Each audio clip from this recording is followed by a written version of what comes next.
हर जुम्मा से इतवार अपने पसंदीदा प्रोग्राम खबर से खबर को यूट्यूब चैनल पर देखने के लिए डॉन न्यूज़ के ऑफिशियल यूट्यूब चैनल पर आएं, सब्सक्राइब करें और बेल आइकन भी प्रेस करें।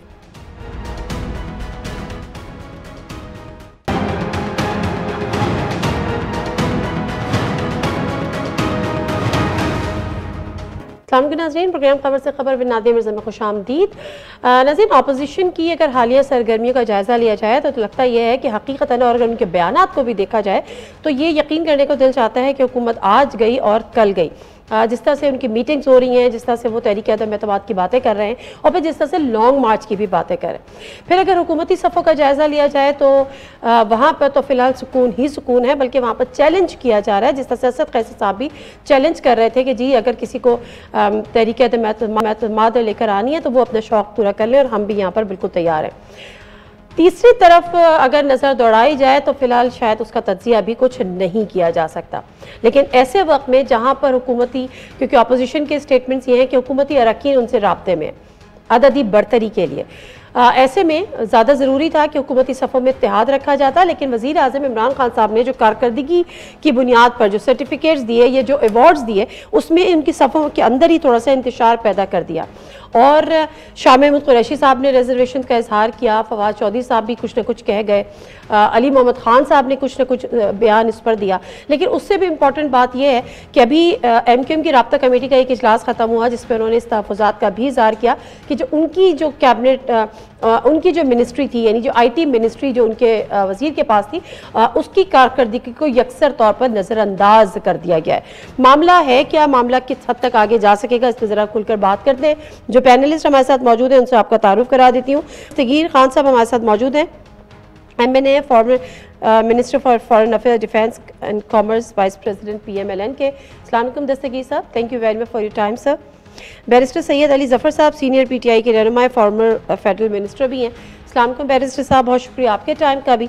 कुछ ही देर में कमरुज़्ज़मान कायरा साहब हमारे साथ मौजूद होंगे, मेंबर हैं CEC पीपल्स पार्टी के, former minister for information and broadcasting और former minister Kashmir affairs and GB भी हैं। खुर्रम दस्तगीर साहब, आपसे बात का ज़रा आगाज़ करना चाहूँगी क्योंकि आप अपोजिशन है और अपोजिशन को हमेशा पहला मौका देना बनता भी है। सर, अगर हुकूमती बयानात देखें तो लगता है कि बस कुछ ना कुछ होने ही वाला है। सर, क्या वाकई कुछ ना कुछ होने वाला है? जी, होने ये वाला है कि आइन और कानून के दायरे में रहते हुए इस फाशिस्ट और नालायक गरीब दुश्मन हुकूमत का खात्मा होने वाला है और इंशाअल्लाह उसके लिए पूरी कोशिश जारी है। आज PDM की एक अंदरूनी मीटिंग भी हुई, उसके फौरन बाद पीपल्स पार्टी से दोबारा मुशावरत होगी और फिर आप देखेंगे कि अपोजिशन आगे बढ़ेगी पार्लियामान के अंदर इस हुकूमत के खिलाफ, इस हुकूमत की मज़ामत में। और हुकूमत के जो दावे हैं वो हम हर इलेक्शन से पहले सुनते रहे हैं। हमने खैबर पख्तूनख्वा इलेक्शन से पहले इमरान खान साहब खुद तशरीफ ले गए थे इलेक्शन कमीशन की पाबंदी के बावजूद, लेकिन नतीजा बहुत ही भयानक आया कि अपोजिशन की जमातों ने पाकिस्तान तहरीक इंसाफ से 3 गुना ज्यादा वोट लिए बल्दियाती इंतखाब के पहले मरहले में। उससे पहले ये जो 13 ज़िमनी इंतखाबात हैं पै दर पे, उनमें से 11 जो हैं वो पै दर पे हारे हैं पाकिस्तान के चारों सूबों में। तो पाकिस्तान की अवाम तो मुस्तकिल तौर पर मुस्तरद कर रहे हैं। एक चीज जिसने इस वक्त अपोजिशन को मजबूर किया है, एक तो ये है पहली बात कि हम भी अवाम के मुंतखब नुमाइंदे हैं, अवाम का हमारे ऊपर दबाव है और अवाम का जो तमाम अब सब्र है वो इस कातिल महंगाई जो इमरान खान साहब की नालायकी और माफिया सरपरस्ती की वजह से पाकिस्तान में आई है, उनका पैमाना लबरेज हो गया। लेकिन उसके साथ जुड़ी जो चीज है और बड़ी अहम बात है कि पिछले साल जुलाई से जब से दासू में चीनी कारकुनों के ऊपर एक दहशतगर्दी का हमला हुआ था, ये हुकूमत दहशतगर्दी को रोकने में भी मुकम्मल तौर पर नाकाम हो गई। और इस हफ्ते उसी तरह जिस तरह महंगाई पैदर पे हो रही है, तो केच में और नोशकी में जो कि पाकिस्तान अफगानिस्तान का बॉर्डर है, पंजगोर में जो पाकिस्तान ईरान का बॉर्डर है, बैक वक्त एक ही हफ्ते में 3 बहुत ही सोचे समझे मंसूबे के तहत हमले पाकिस्तान की अफवाज पर हुए हैं। तो एक ऐसी हुकूमत जो पाकिस्तानियों को मुआशी अजाब दे रही है और पाकिस्तानियों की जानें बचाने में नाकाम है, उसका अब जाना बेहतर है। हमारी जो इसमें कोशिश ये है कि इंशाल्लाह पाकिस्तान के आइन को सरबुलंद रखते हुए ये सारा अमल होगा और उसके बाद भी आइन की सरबुलंदी को यकीनी बनाएंगे इंशाल्लाह। ठीक है, मैं इस पर आपसे मजीद बात करूंगी दस्तगीर साहब, क्योंकि ये जो आप बात कर रहे हैं इस पर जो आपने चार्जशीट पेश की है गवर्नमेंट के खिलाफ, इसमें तो ठीक है, वो तमाम चीज़ें हैं जो जिनका हकीकत से ताल्लुक भी है, लेकिन फिर वो वाली बात है कि ये 2020 से हम सुन रहे हैं कि हुकूमत का जाना ठहर गया है, हुकूमत ने हर सूरत जाना ही है, ये महंगाई भी है, ये भी है, आर या पार। तो अब ऐसा क्या हुआ कि हम आपकी बात पर यकीन कर लें? लेकिन सर पहले जरा बैरिस्टर साहब के पास, जो चार्जशीट फिर बैरिस्टर साहब जवाब दे दें, और वो ये है कि असल चार्जशीट ये है, वो ये है कि महंगाई, कर्जे, बैरूनी गुलामी और दहशतगर्दी, ये चार अफरीत जो हैं, हॉर्समैन ऑफ द एपोकलिप्स कहते हैं अंग्रेजी में, वो बैक वक्त पाकिस्तान के अवाम पर हमलावर हैं। और अब हालात जो हैं इस नहज पे पहुंच गए हैं कि हमारा फर्ज है कि हम इस हुकूमत को हटाने की एक संजीदा कोशिश करें। ठीक है। अच्छा जी, बैरिस्टर साहब, ये जो अपोजिशन की अब संजीदा कोशिश के जिसका अपोजिशन ये बात कर रही है, आप इसको, या आपसे मुराद आपकी हुकूमत, इसको कितनी संजीदगी से ले रही है? क्योंकि जो चार्जशीट बयान की है वो काफी हकीकत से करीब तर तो है। जी देखें, चार्जशीट पे तो मैं आता हूं, लेकिन ये जो कहानी है, ये जो सदा है, ये जो आवाज है, ये जो डिजायर है, विश है कि हुकूमत चली जाए, ये जब 2018 में इलेक्शन हुआ था तब से हम सुनते आ रहे हैं। कभी वो कहते हैं कि हम नो कॉन्फिडेंस मोशन ले आएंगे, 90 दिन की बात है, 30 दिन की बात है, वक्त गुजर जाता है। फिर वो कहते हैं हम बहुत बड़ा एक जलसा करेंगे, हम लॉन्ग मार्च करेंगे और बहुत सारे लोग आएंगे और अवाम उठाएगी, और उसका भी डेडलाइंस आती हैं, वो भी गुजर जाती है। फिर कहते हैं कि हमने पीडीएम बना ली, हम बहुत बड़े सारे इकट्ठे मिल गए हैं पीटीआई के खिलाफ, वो भी, उसमें भी फूट पड़ जाती है। फिर कहते हैं कि चले जरा नीचे आते हैं, चेयरमैन सेनेट के खिलाफ हम नो कॉन्फिडेंस ले आएंगे, कल ला रहे हैं, परसों ला रहे हैं, वो भी नहीं हुआ। फिर कहते हैं कि स्पीकर को हटाना है, हमने उसको हटा दिया, हमारे पास लोग आ गए हैं, पीटीआई के भी लोग आ गए हैं, इत्तेहादी भी आ गए हैं, ना पीटीआई के लोग आए ना इत्तेहादी आए, स्पीकर भी उधर ही बैठे रहे। फिर कहते हैं कि हम चीफ मिनिस्टर चेंज कर देंगे। चीफ मिनिस्टर में हमारे पास एक नया किस्म का एक ग्रुप आ गया है, फॉरवर्ड ग्रुप है पीटीआई का, बहुत सारे लोग हैं, सब कौम हमारे पीछे खड़ी है, हम चीफ मिनिस्टर चेंज कर देंगे। वो भी नहीं चेंज होता, कुछ नहीं होता। फिर उससे भी नीचे आ गए, फिर कहते हैं कि जनाब हमने ये कानून है इलेक्शन लॉ का, ये तो हम बिल्कुल नहीं पास होने देंगे। और जब वो उसकी बारी आती है तो जब उसे 2 दिन पहले कहते हैं कि हमारे पास नंबर्स भी हैं, लोग हमारे से राब्ते कर रहे हैं, हम उनको अपने पास नहीं लाना चाहते, हम चूज कर रहे हैं किसको लाना है। वो इलेक्शन लॉ भी आया, वो भी पास हो गया। फिर उन्होंने कहा स्टेट बैंक ऑफ पाकिस्तान का कानून आ गया है, पाकिस्तान की सॉवरेनिटी खत्म हो रही है। वो पता नहीं कैसे खत्म हो रही थी, लेकिन पढ़ा किसी ने नहीं था वो कानून। लेकिन बहरहाल उन्होंने कहा कि हम इसको भी नहीं पास होने देंगे और सेनेट में नहीं पास होने देंगे जहां इनकी मेजॉरिटी है। उस दिन भी आपने देखा उनके, ठीक है, बिल्कुल ठीक है, ये सब कुछ हुआ, बिल्कुल ये सब कुछ हमने देखा। लेकिन मैं बिल्कुल सही है बैरिस्टर साहब, बेसिकली मैं माजरत सर जी मैं आती हूँ सर, मैं वापस आती हूँ, क्योंकि यही सवाल मेरा था कि हम ये बातें सुन रहे हैं, अमलन नहीं हो रहा। लेकिन अब वो कह रहे हैं कि अब अमलन करने का हम पर फर्ज वाजिब हो गया है। तो जरा चौधरी मंजूर साहब, क्योंकि कायरा साहब शायद किसी मीटिंग में सब बिजी है, चौधरी मंजूर साहब हमारे साथ मौजूद है। अस्सलाम वालेकुम चौधरी मंजूर साहब, thank you very much sir. Complete कर लूं कि ये सारा कहने का मकसद ये था, कर लीजिए, आपका जवाब देना ये था कि हमें कोई फिक्र नहीं है, हुकूमत एक कान से सुन रही है, दूसरे कान से निकाल देती है इनकी, और उसकी वजह यही है कि हमने इनकी तारीख देखी है। बहरहाल इनका अपना इन्होंने जिंदा रहना है कौम में, इन्होंने ये बात बार बार करते रहेंगे, और जब तक इलेक्शन नहीं होंगे मेरा ख्याल है ये बात हम सुनते रहेंगे। अब तो आपका सवाल पूछना भी फाइन सर। सर मैं एक सेकंड जरा चौधरी मंजूर साहब से भी बात कर लूं, फिर मैं सर दोबारा आऊंगी आपके पास। चौधरी मंजूर साहब, अस्सलाम वालेकुम। अच्छा चौधरी मंजूर साहब, एक तो आपका बहुत बहुत शुक्रिया में टाइम देने का। दूसरा मुझे एक बताइएगा कि पीपल जब से ये पीडीएम हुई और फिर पीडीएम में कुछ शुरू में पीपल्स पार्टी रही, फिर वो निकल गई, आप लोग इस हक में थे कि तहरीक अदम एतमाद लाई जाए और वहां से बातें आती थी कि इस्तीफे दे दें, हुकूमत का खात्मा इस तरह से हो जाएगा। क्या इस बात पे कंसेंसस डेवलप हो गया है between the all opposition parties like with in people's party and PMLN along with the JUIF कि जी तहरीक अदम एतमाद ही लेकर आनी है और अब सब मिलकर, क्योंकि अभी शहबाज शरीफ साहब ने जो मीटिंग की है मौलाना फजलुर रहमान साहब से, उसकी इत्तलात है कि इत्तेफाक हो गया, पीपल्स पार्टी इस इत्तेफाक में शामिल है।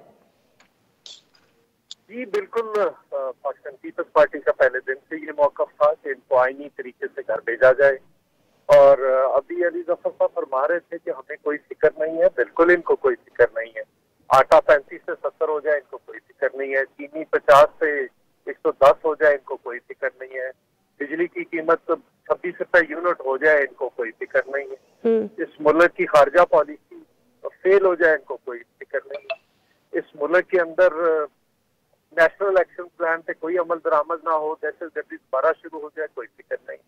घी 180 से 400 450 पे चला जाए इनको कोई फिक्र नहीं। इनको कोई फिक्र नहीं है कुछ भी हो जाए, लेकिन हमें फिक्र है इस मुल्क के लोगों की। इसलिए कि अगर आप लोगों की आवाज पे कान नहीं धरेंगे तो फिर इसका मतलब, मैं तो हमेशा कहता हूँ कि अगर अपोजिशन ने भी अपना रोल अदा ना किया तो अपोजिशन भी आवाम के कटहरे में मुजरम ठहरेगी।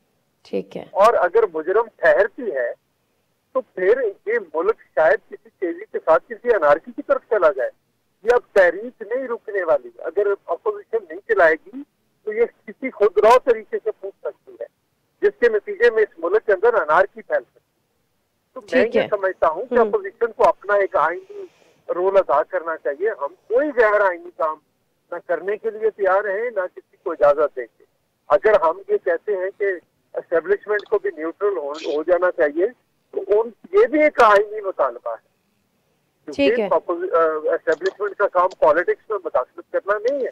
ठीक है। और इमरान खान का बोझ अब न सिर्फ उनके इत्तेहादी, उनकी अपनी पार्टी के मेंबरान जिन्होंने इलेक्शन लड़ना है, हाँ सेनेट वालों को और बाकी लोगों को जो एडवाइजर्स है उनकी कोई फिक्र नहीं है, लेकिन जिन्होंने इलेक्शन लड़ना उनसे इत्तेहादी बोझ नहीं उठाया जा रहा। ठीक है, बिल्कुल सही, बिल्कुल ठीक है चौधरी साहब। से उठाया जा रहा है। हाँ, ये वाली जो आखिरी वाली लाइन है ना, ये जरा इंटरेस्टिंग है और ये प्रूव होना भी अभी बाकी है।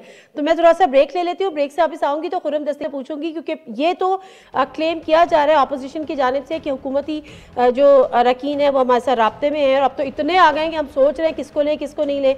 ऐसे इकबाल साहब कहते हैं कि 5 वुज़रा भी उनके साथ राब्ते में है अगर वो नेक्स्ट इलेक्शन में टिकट की यकीन दहानी उनको कराई जाए। लेकिन इत्तेहादियों के हवाले से बड़ा, क्योंकि बाप यानी बलूचिस्तान अवामी पार्टी, उन्होंने कह दिया कि अगर कैबिनेट में हमें जगह देंगे तो हम साथ देंगे वरना हम निकल जाएंगे। एमक्यूएम की कहानी अभी मैंने आपको बताई है और उसके साथ साथ जो उन्होंने कहा है कि जी हमारी भी कुछ रिजर्वेशंस है। तो लेट्स सी इत्तेहादी भी क्या अपोजिशन के साथ राब्ते में, मुलाकातें तो हुई हैं, डिसाइड क्या हुआ है। ब्रेक लेते हैं, वापस आते जानते हैं।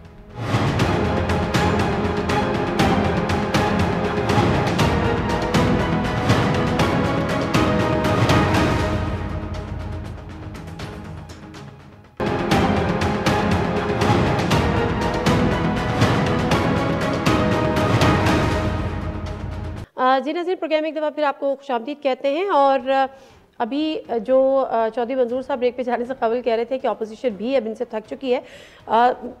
खुर्रम दस्तगीर साहब, जो पीडीएम का आज का इजलास हुआ उसमें इस बात पे तो एक दफ़ा फिर कंसेंसस हो गया कि जी हम तहरीक अदम एतमाद लेकर आएंगे और साथ ही उन्होंने कहा कि जी हम कब लेकर आएंगे इस पर पहले हम ज़रा होमवर्क कर लें। इत्तेहादियों से राब्ते शहबाज शरीफ साहब करेंगे। सर, इत्तेहादी आपको पता है चाहे पीएमएलक्यू हो गई या एमक्यूएम हो गई, उनके राब्ते हुकूमत से तभी मुनक़ता होते हैं जब कहीं और से सिग्नल्स आते हैं। तो चौधरी मंजूर साहब जो कह रहे हैं और जिन सिग्नल्स की मैं बात करी हूँ, क्या वो सिग्नल्स आप लोगों को महसूस हो रहे हैं? जी, हमें आपको मालूम है कि बताया गया है कि क़यामत के रोज जिस्म के आज़ा आपके खिलाफ गवाही देंगे। तो इस हुकूमत का भी चूंकि यौम हिसाब करीब है तो इसके आज़ा भी अब गवाही दे रहे हैं इसके खिलाफ। इसके जो इत्तेहादी हैं एमक्यूएम, जिन्हें इमरान खान साहब एक ज़माने में फाशिस्ट जमात कहा करते थे, कहते थे कि मैं इनको लंदन में अदालत में घसीटूंगा। अब उनकी काबीना के रुकन है 4.25 साल से, लेकिन MQM ने एक से ज्यादा दफा कहा है कि हमें नहीं मालूम हम इस हुकूमत में क्या कर रहे हैं। इसी तरह जो मुस्लिम लीग काफ है उसकी तरफ से नाराजगी का इजहार पहली दफा नहीं हुआ, दर्जनों दफा हो चुका है, वजारत के ऊपर इशू बना।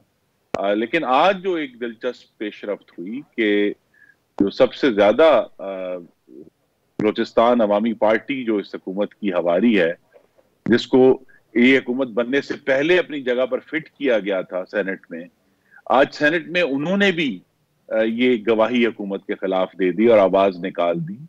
तो ये वाजे है कि ये जो हाकमियत का इमरानी जनाजा है, इसका अब इतना बोझ बढ़ गया है कि कोई भी इसको कंधा देने के लिए तैयार नहीं है। और जिनकी तरफ आप इशारा कर रही हैं, अब वो भी गालिबन कंधा देने के लिए तैयार ना हो, क्योंकि जिस किस्म की नाअहली और नालायकी पाकिस्तान की खारजा और सिक्योरिटी पॉलिसी में हुई है, इस हुकूमत के पास खड़े होने की जगह नहीं है कि पाकिस्तान के तमाम दोस्त या पार्टनर्स जो हैं वो बेयक वक्त नाराज हैं और पाकिस्तान की जो सिक्योरिटी के मामलात हैं वो दिगरगूं हो रहे हैं। हमें ये कहा गया था कि जी तालिबान की इस हुकूमत ने दावा किया था कि तालिबान की हुकूमत आई है तो बलूचिस्तान में हालात बेहतर होंगे। यहां उसके उल्ट हुआ है कि बलूचिस्तान में फिर खून बहना शुरू हो गया है। तो लिहाजा ये जो इमरानी जनाजा है हाकमियत का, इसको अब उठाना आसान नहीं रहा और यही वक्त है कि अपोजिशन अवाम की आवाज पर लब्बैक कहते हुए इस हुकूमत को हटाने के लिए, और असल जो हमारा मकसद है वो ये है कि पाकिस्तान में जल्द अज जल्द साफ, शफाफ और गैर आईनी मुदाखलत से पाक इंतखाबात हों, ताकि जमहूरियत की बुनियाद पर पाकिस्तान की भविष्यत, खारजा पॉलिसी और सिक्योरिटी आगे बढ़ सके। ठीक है, दो तीन चीज़ें आगे बात करते हैं, लेकिन बैरिस्टर अली जफर साहब ज़रा ये समझाइएगा कि इत्तेहादियों पर आप लोगों को कितना भरोसा है। बलूचिस्तान अवामी पार्टी की उन्होंने बात की है और उन्होंने वर्कआउट कर दिया है, वो पार्टी आपको पता है कि किस तरह से चल रही है, कैसे चल रही है, किस तरह से वो अमल में आई थी और किस तरह से ज़हूर पजीर हुई थी, बलूचिस्तान में उसका क्या रोल था, फिर सेनेट के इलेक्शन में उसका क्या रोल रहा, you know very well sir.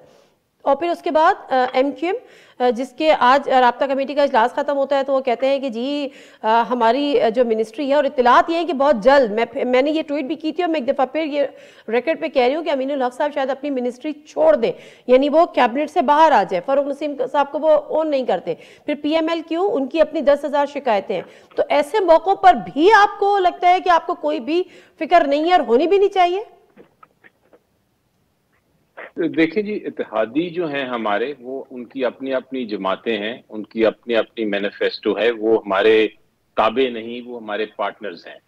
और जब आपके पार्टनरशिप हो, कोलिशन हो, तो जरूर उनकी भी अपनी से होती है। पॉइंट्स पे वो डिसएग्री कर सकते हैं, कुछ पॉइंट्स पे वो एग्री कर सकते हैं, लेकिन ये कंसर्न्स जो उनके होते हैं उसको फिर जो कोलिशन में लार्जर पार्टी होती है वो फिर उसको एड्रेस करती है, उनको समझाती भी है, उनके जस्ट डिमांड जो सही डिमांड्स हैं वो मानती भी है।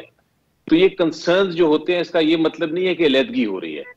कंसर्न्स बिल्कुल होने चाहिए, बिकॉज कोलिशन में जैसा मैंने कहा अलग पार्टी है, लेकिन कंसर्न का ये मतलब नहीं है कि आपकी अलहदगी है, वो सिर्फ ऑपोजिशन की ख्वाहिश है। वो अपोजिशन ख्वाहिश करती है और कर रही है, जैसा मैंने आपको एग्जांपल दिए 2018 से हम सुन रहे हैं कि आज आ गए, आज इत्तेहादी आ गए हमारे पास, आज नाराज हो गए। वो ऐसी कोई हकीकत नहीं है असल में। अब जहां तक आपने बात की, बार बार जिक्र हो रहा है और होता रहा है कि हुकूमत नाअहल है, हुकूमत इकोनॉमिक पॉलिसी हमारी बड़ी खराब है, हमारी फॉरेन पॉलिसी बहुत खराब है और अवाम चाहती है कि हम चले जाएं। दो तीन बड़े अहम मैं सवाल पूछता हूं। इसकी डिबेट तो चल रही है कि क्या इकोनॉमी दुरुस्त हो रही है या नहीं हो रही। ये भी डिबेट चल रही है कि फॉरेन पॉलिसी सक्सेसफुल है कि नहीं, क्योंकि मेरी नजर में बहुत सक्सेसफुल है। आज तक इतनी हमें इज्जत नहीं मिली पाकिस्तान को इंटरनेशनली जितनी आजकल मिल रही है। और जो चीन का दौरा था उसमें भी जो कुछ मिला है हमें, पहली बार चाइना ने कहा है कि हम आपके साथ पॉलिटिकली स्ट्रेटेजिकली ना सिर्फ खड़े हैं, बल्कि हम आपके साथ इकोनॉमिक पार्टनरशिप करने जा रहे हैं। तो ये बहुत बड़ी बात है इकोनॉमिक पार्टनरशिप करना, बिकॉज एक होता है इन्वेस्टमेंट करना, एक होता है पैसे देना, एक होता है इकोनॉमिक पार्टनरशिप करना। और इकोनॉमिक पार्टनरशिप पहली बार चाइना पाकिस्तान या किसी और मुल्क के साथ करने जा रहा है, कि बहुत बड़ी बात है। रशिया आपको बुला रहा है, इस्लामोफोबिया आपने रेज किया, इस्लामोफोबिया बड़ी मासरत के साथ आपने दो, I am sorry to intervene you आप सर, लेकिन आपने जिन दो मिनिस्ट्रीज का जिक्र किया उसमें आपने कहा कि एक फॉरेन पॉलिसी बहुत जबरदस्त काम कर रही है, बहुत ऊपर जा रही है, फिर आपने इकोनॉमी का जिक्र किया कि हमारी इकोनॉमी बहुत बेहतर हो रही है, बड़ा फ्लोरिश कर रही है। लेकिन कल जब परफॉर्मेंस बेस्ड अवार्ड्स मिलते हैं तो ये दोनों मिनिस्ट्रीज दूर दूर तक टॉप 10 में नजर ही नहीं आती। देखिए परफॉर्मेंस की जो जी परफॉर्मेंस बेस्ड जो एग्जांपल आप दे रही हैं, वो जरा थोड़ा सा अंडरस्टैंडिंग करने की जरूरत है। ये कोई एग्जाम नहीं है कि एक पर्चा दिया गया, ये कुछ टारगेट्स होते हैं जो टारगेट सेट करते हैं। और पहली बार ये भी देखें, गुड गवर्नेंस का एक असूल है कि आप अपनी मिनिस्ट्रीज के टारगेट सेट करें और फिर देखें कि उसमें से टॉप 10 कौन आ रहे हैं। सर परफॉर्मेंस, मैं तो पूछना सर ये चाह रही हूँ, ये परफॉर्मेंस बेस्ड थे ना सर, ये जो अवार्ड्स थे, ये जो टॉप आपने 10 को अवार्ड्स दिए, परफॉर्मेंस बेस्ड थे। तो फिर परफॉर्म अगर कर रही है आपकी इकोनॉमी, तो फिर आपकी फाइनेंस मिनिस्ट्री वाज नोवेयर। अगर आपकी फॉरेन पॉलिसी आपका इतना बूम है और इतना अच्छा काम कर रही है, तो शाह महमूद कुरैशी साहब को, उसकी मिनिस्ट्री को कुछ नहीं मिला, और उन्होंने इतना लंबा चौड़ा लेटर खुद शाह महमूद कुरैशी साहब ने लिख के दे दिया और सवाल उठा दिए उसके तरीकेकार पर। आप नाजरीन को दिखाना चाहिए कि जो शाह महमूद कुरैशी एग्जांपल देता हूं, मैं सिंपल एग्जांपल देता हूं कि सपोजिंग आपके 99 मैं अभी दिखा देती हूँ, मेरे पास है सर, मैं दिखा देती हूँ, लेकिन मैं ब्रेक ले लेती हूँ पहले। मेरे पास है, मैं भी दिखा देती हूँ, बल्कि हमारी स्क्रीन पर है, जिसके तरीकेकार पे शाह महमूद कुरैशी साहब ने बड़े सवालात उठाए और उन्होंने बताया है, उन्होंने अपनी परफॉर्मेंस ही बताई है कि हम उन्होंने कौन कौन से टारगेट्स अचीव किए, क्या क्या काम उन्होंने किया और क्या उनको टारगेट्स दिए गए थे जो उन्होंने किए, और उसके बावजूद अगर उनका नाम कहीं भी नहीं है तो वो पूछ रहे हैं कि मुझे क्यों निकाला। Let me take a short break, वापस आते हैं।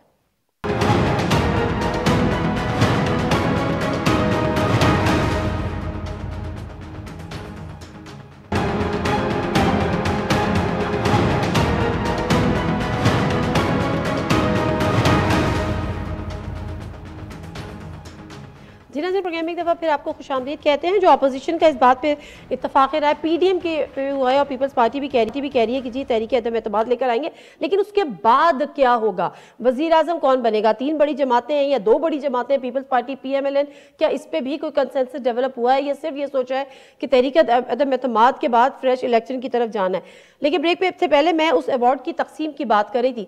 चौधरी मंजूर साहब, बल्कि कामरान खान साहब जो कि बड़े सीनियर जर्नलिस्ट हैं, वो अपना प्रोग्राम करते हैं, एक क्राइटेरिया जो क्राइटेरिया पर, या अगर मैं शाह महमूद कुरैशी साहब के उस लेटर की बात कर लूँ, मैकेनिज्म ऑफ परफॉर्मेंस एग्रीमेंट, उन्होंने भी एक सवालनामा पूरा किया है, तहफ़्फ़ुज़ात का इजहार किया है।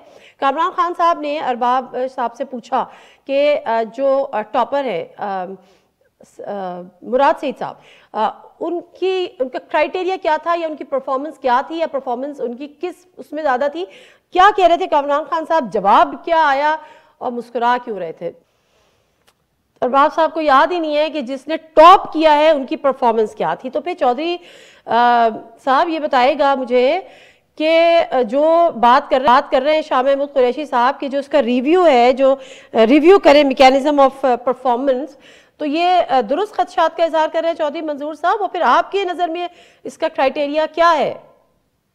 ये जो देखे ना, ये कल में तमाशा लगाया है, अपना ही तमाशा लगाया है। पहली तो बात यह है कि इमरान खान ने खुद अपने ऊपर एतमाद का इजहार कर दिया। अगर 41 में से 10 मिनिस्ट्रीज परफॉर्म कर रही हैं और 31 परफॉर्म ही नहीं कर रही, तो ये किसके खिलाफ है? ये इज्तिमाई जिम्मेदारी होती है, इंडिविजुअल नहीं होती, जो कैबिनेट की जिम्मेदारी होती है। आज मैं अभी ट्रेवल कर रहा हूँ और मुझे नहीं पता नादिया आपने कब का GT रोड पे ट्रेवल किया है, जो जिनको नंबर 1 में इन्होंने दिया है, वो हशर है GT रोड का। खुर्रम साहब तो करते रहते हैं, वो गुजरावाला से आते रहते हैं, वो हशर है।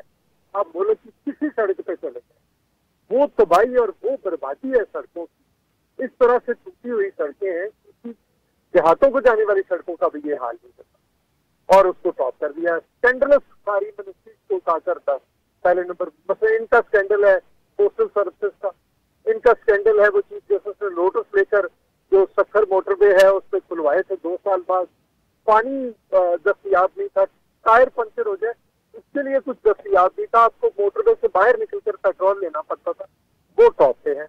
बाकी मिनिस्ट्रीज को देखते पता नहीं ये कौन लोग हैं। आप मुझे ये बताएं कि यूरिया, मैं कल गांव में गया हूँ, ना यूरिया अवेलेबल ना डीएपी अवेलेबल, उन फूड से स्कैंडल्स, आटा स्कैंडल, चीनी स्कैंडल, तो इंडस्ट्री मिनिस्ट्री को भी दे दिया है और फूड मिनिस्ट्री को भी दे दिया। तो ये क्या कर रहे हैं आप लोगों के साथ? पहले लोगों की हालत बुरी है, ऊपर से आप उन्हीं सारी मिनिस्ट्री को जो स्कैंडल्स के बाद स्कैंडल्स हैं उनको आप उठाकर टॉप पे कर रहे हैं। और मुझे नादिया, मैं काउंटर एक क्वेश्चन करता हूँ, मुझे ये बताएं, जिस मुल्क की खारजा पॉलिसी परफॉर्म ना कर रही, जिस मुल्क की दिफा की वजारत परफॉर्म ना कर रही है, जिस मुल्क की वजारत खजाना परफॉर्म ना कर रही है, जिस मुल्क की एनर्जी मिनिस्ट्री परफॉर्म ना कर रही हो, वो कौन सा मुल्क है दुनिया के अंदर? और उसकी हैसियत क्या रह जाती है फेडरेशन? ये चार ठीक है और वेरी ट्रू सर, इसलिए कि और ये हम नहीं कह रहे कि परफॉर्म नहीं कर रही है, ये हम नहीं कह रहे कि परफॉर्म, वो खुद कह रहे हैं क्योंकि वो उनकी वो टॉप 10 में कहीं जगह नहीं बना सके, तो इट्स मीन कि वो खुद परफॉर्म नहीं कर रहे। खुर्रम दस्तगीर साहब, इस पे अगर आप अपना इनपुट देना चाहें तो मोस्ट वेलकम, अदरवाइज वो जो सवाल मेरा था उस पर भी जरा बताएगा। जी सर। जी, इंतहाई अहम कल जो असनाद बांटी गई हैं, क्योंकि इस फाशिस्ट हुकूमत का हर काम उल्टा है। देखिए, अभी तक ये अपनी सबसे बड़ी कामयाबी जो है वो कहते हैं जी हमने कोविड की मैनेजमेंट बहुत अच्छी की, लेकिन वजारत सेहत उसके अंदर कहीं नहीं है पहले 10 और जहां तबाही हुई है, हेल्थ कार्ड, खाद, हाँ पाकिस्तान हेल्थ कार्ड, वो सारी चीजें, वो हेल्थ मिनिस्ट्री जिसके मिनिस्टर खुद इमरान खान है, ये भी याद रखिए, वहां मुशीर सेहत है, जो मिनिस्टर इंचार्ज है वो प्राइम मिनिस्टर खुद है, वहां बकौल इस हुकूमत के खुद बेड़ा गर्क है। इसी तरह जो है जहां असल में बेड़ा गर्क है, जो खाद का मामला हुआ है पिछले 2 साल से, ये जिन वजीर साहब को कल सनद दी गई, वो कौमी असेंबली में खड़े होकर उन्हें फरमाया कि मुझे नहीं मालूम कि 60 लाख टन गंदम कहां गई, कहां चोरी हुई, उनको उन्होंने सर्टिफिकेट, तो जो लोग वर्स्ट परफॉर्मर्स थे उनको सर्टिफिकेट पकड़ा दिए, और जहां जो है वो खुद क्लेम करते थे कि जी अभी मोहतरम बैरिस्टर साहब ने भी क्लेम किया कि जी कमाल फॉरेन पॉलिसी है और कमाल इकोनॉमिक पॉलिसी है और कमाल कोविड है, वहां उन्होंने खुद हुकूमत कहती है कि हमारी तो कोई परफॉर्मेंस नहीं है। तो हुकूमत की जितनी भी परफॉर्मेंस अगर आप गौर करें ना जी, जिन लोगों ने परफॉर्म किया है बकौल इनके और नहीं किया, वो दोनों चीजें झूठ पर मबनी है, और पाकिस्तान के अवाम के लिए एक ही रास्ता है कि वो शख्स जो इस झूठ का अलम बरदार है उसके खिलाफ अब संजीदा कोशिश की जाए और जल्द अज जल्द साफ शफाफ और मुदाखलत से पाक इंतखाबात हों। ठीक है सर, मुझे एक ब्रेक लेना है माजरत के साथ, मैं एक ब्रेक ले लूं तो ब्रेक के वापस आऊंगी, अली जफर साहब से जानूंगी कि इसकी जरूरत फिलहाल क्यों पेश आई थी, जो हम इंट्रो में भी बात कर रहे थे। ये एक basically performance based agreement sign कराया था तमाम मिनिस्टर से, पूरी कैबिनेट से 23 सितंबर 2021, और उनको 2 टारगेट्स दिए गए थे। एक उनको कहा गया था कि जी आप अपना आधा, तकरीबन उन्होंने 1100 प्रोजेक्ट्स अपने प्रेजेंट किए थे जिन्होंने करने थे, 50% तकरीबन उन्होंने जून 2022 में कंप्लीट करना था, रेस्ट ऑफ द 50% जो है वो उन्होंने 23 में करना था। तो इतनी जल्दबाजी में 2022 के जून तक का इंतज़ार कर लेते, शायद आप जिस इकॉनमी के बूम की बात कर रहे हैं, आप फॉरेन मिनिस्ट्री को भी दे रहे होते, फाइनेंस मिनिस्ट्री को भी दे रहे होते, एनर्जी सेक्टर को भी दे रहे होते और हेल्थ मिनिस्ट्री को भी दे रहे होते, लेकिन इसकी ज़रूरत क्यों पेश आई कि 30% पे आपने अवार्ड से नवाज दिया। Let me take a short break, वापस आते हैं, जानते हैं।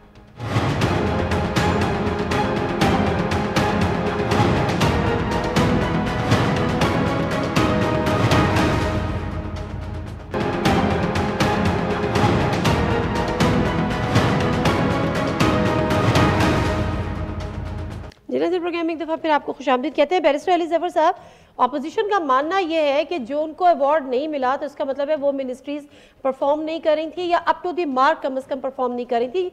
ये एक बड़ा कॉमन सा फिनोमेना है कि डेफिनेटली अगर वो टॉप 10 में जगह नहीं बना सकी, ना इकोनॉमी जगह बना सकी, ना हेल्थ कार्ड वाली मिनिस्ट्री यानी हेल्थ मिनिस्ट्री जगह बना सकी, ना आपकी फॉरेन मिनिस्ट्री जगह बना सकी, तो फिर क्या ये हम इस तरह से उसको देखें कि ये उन मिनिस्ट्रीज का फेलियर है?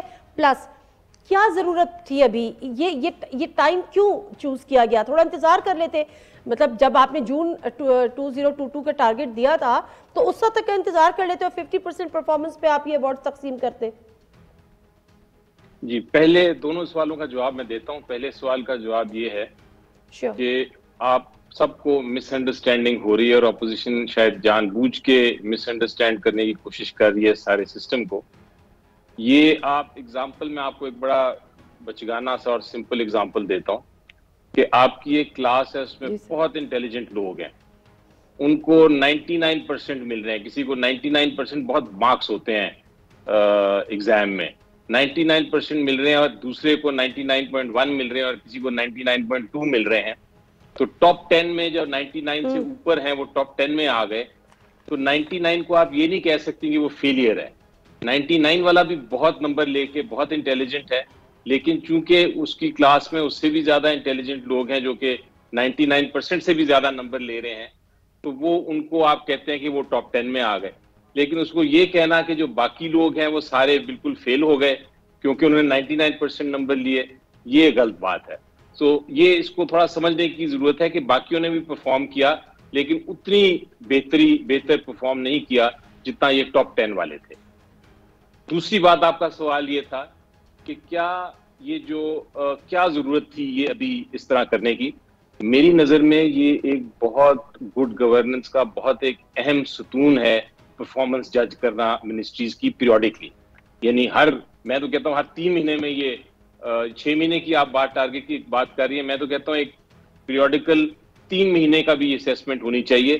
क्योंकि हमने माजी में ये देखा था कि लोग मिनिस्ट्रीज में आ जाते थे, मिनिस्ट्रीज में बैठते थे, टारगेट्स अचीव करते नहीं थे, सिर्फ वो जो झंडे वाली कार शायद और जो उसके प्रिविलेजेस होते थे वो इस्तेमाल करते थे, और वो बहुत सारी मिनिस्ट्रीज में परफॉर्मेंस नहीं थी। इसलिए उसको मॉनिटर करने के लिए ये एक सिस्टम बनाया गया, और ये सिस्टम बड़ा अच्छा है कि उसमें मिनिस्टर्स जो हैं वो फिर एक तरह से अपने सुस्त नहीं होते, वो वज़ीर-ए-आज़म ने कहा स्कूल बॉयज हैं। ठीक है, और ये बड़ा जरूरी सिस्टम है, और इसी तरह गुड गवर्नेंस होती है। इसी तरह एक प्राइम मिनिस्टर या जज किया जा सकता है एक दूसरे की। सर मेरा सवाल इसलिए था कि एक टाइम फ्रेम दिया गया था जून 2022, तो फिर ये फेब में करने, मतलब 50% वो कर लेते, फिर आप जून में कर लेते, बट एनी बेस जाहिर सी बात है आप लोग बेहतर तौर पे समझ सकते हैं कि आप लोगों को क्या करना है। चौधरी मंजूर साहब, एक लास्ट क्वेश्चन आपसे, तहरीक के अदम एतमाद की तारीख फिलहाल नहीं दी गई, कितनी करीब आ सकती है? लॉन्ग मार्च से पहले आ सकती है या लॉन्ग मार्च के बाद आएगी? और क्या उसके बाद क्या होगा? वजीर आजम आएगा, किस तरह से उसका तरीक़ेकार क्या होगा? फ्रेश इलेक्शन की तरफ जाएंगे या इन हाउस चेंज की तरफ भी जा सकते हैं? नादिया, ये मोडेलिटीज जो हैं ये तय या तो हो चुकी होंगी या हो जाएंगी, इनका कोई इशू नहीं है।